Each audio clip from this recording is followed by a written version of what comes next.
Hi guys, Miss Adventure 90 here and welcome back to my channel. So today we're going to be working on a brow tutorial that I've named Bad Girl Brows.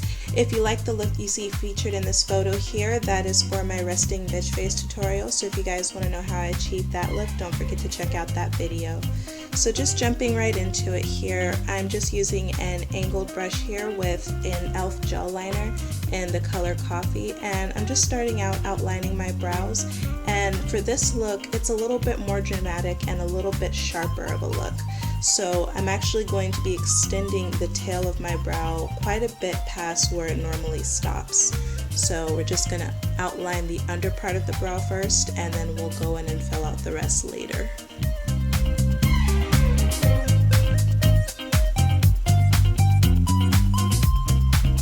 So we're going into the actual hair of the brow now and just lightly brushing up and filling it out a little bit more. And for this, I would like my brows to be a little bit thicker than I normally do them. For a softer, more natural look, I just stick to the regular outline of my brow. For this look, I extend a little bit above where the hair actually is.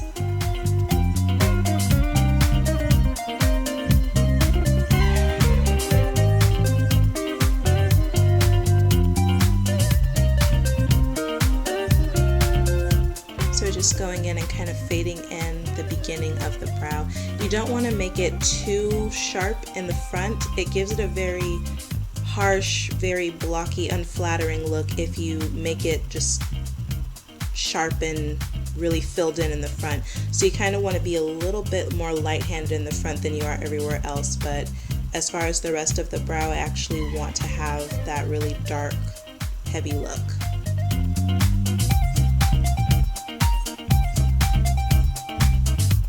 And in this part here, I'm just filling in the front. I want to extend it out a little bit more just to kind of give it a more, I don't know, I guess a thicker beginning to it. So just going in with my spoolie here, and I'm just fanning out the front of it and just kind of smudging it a little bit. Like I said, you don't want the front of the brow to be too thick or too heavy because that's just going to throw off the whole look. So now I'm going into the brow again with that same brush.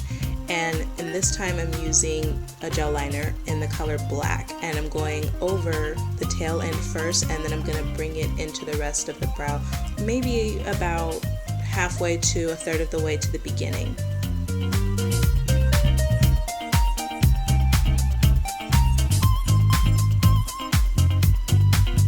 You can see already how much sharper and more defined that the brow looks using the black.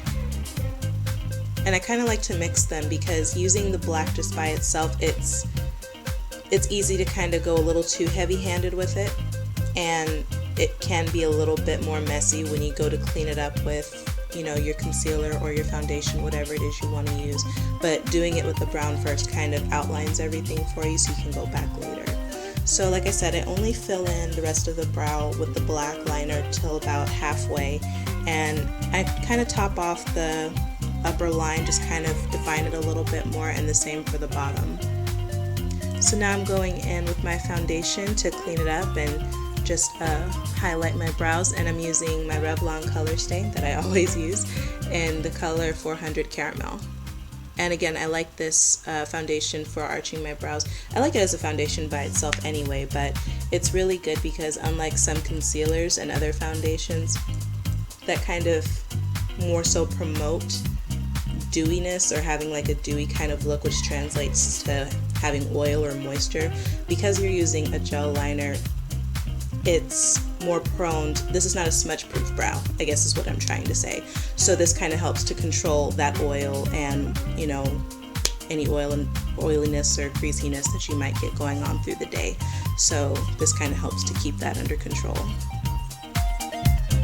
I'm sorry for my rambling.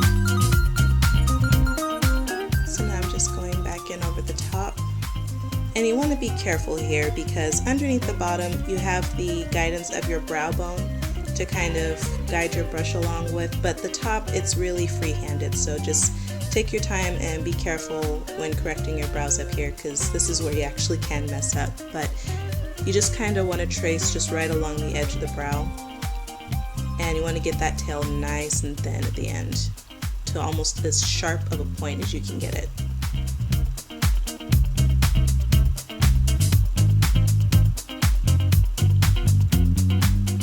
Just going back in with my liner here. I felt like that part got a little too light from the foundation, so just clearing that up a little bit. I'm going to do the other side.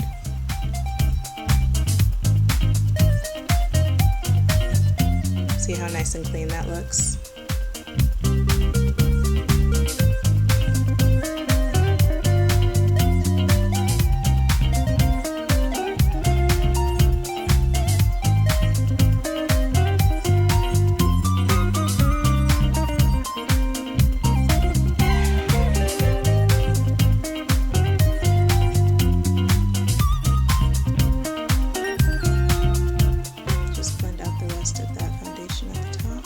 So you can't even tell that it's there.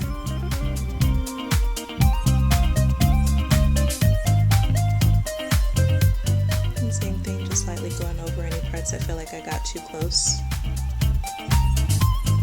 And that's the look.